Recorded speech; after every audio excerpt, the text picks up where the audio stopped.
अस्सलाम वालेकुम रहमतुल्लाहि व बरकातुहू। हाँ जी दोस्तों भाइयों, क्या हाल चाल है? तबीयत से ठीक है? अच्छा, अब आप तरफा तमाशा देखें कि पंजाब में हर शोबा सड़कों पर है। डॉक्टर हजरात सड़कों पर, किसान सड़कों पर, दूसरा उस्ताद सड़कों पर, ठीक है जी, सरकारी मुलाजमीन सड़कों पर। पंजाब का ये हर शोबे की जई तई फेर दी गई है। और ये जन्म उसके बावजूद कि वजीर आला पंजाब मरियम नवाज शरीफ PTI के महर शराफत अली से 1000+ वोटों से हारने के बावजूद वजीर आला बनी बैठी हैं। अब मैं आपसे दो बातें करूंगा, आपने मुझे इस बात का जवाब देना।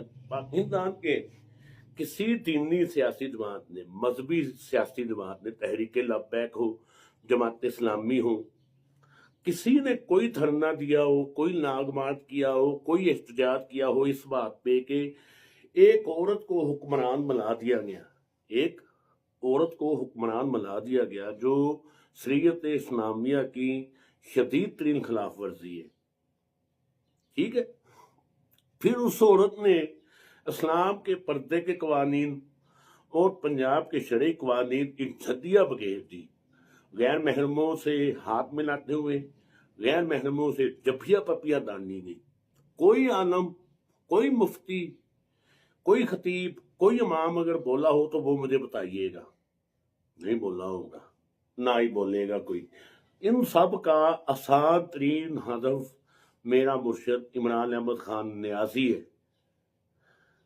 उस पे तो ये चर दौड़ते थे, उस पे तो ये नट लेकर पड़ जाते थे पीछे, लेकिन यहाँ पर इनकी जबानें बंद है, यहाँ पर इनके एहतजाज भी बंद है, यहाँ पर इनका हर किस्म की है, ठीक है ना। अच्छा चले, ये बात होगी।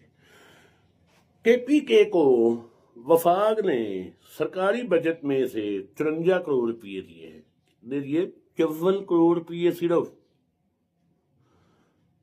तो उस 54 करोड़ रुपये में KPK क्या क्या करे जी, कैसे करे? पंजाब में करप्शन होती है 10 खरब रुपए की 15 महीनों में। KPK में करप्शन होती है 10 अरब रुपए की उसी अरसे में।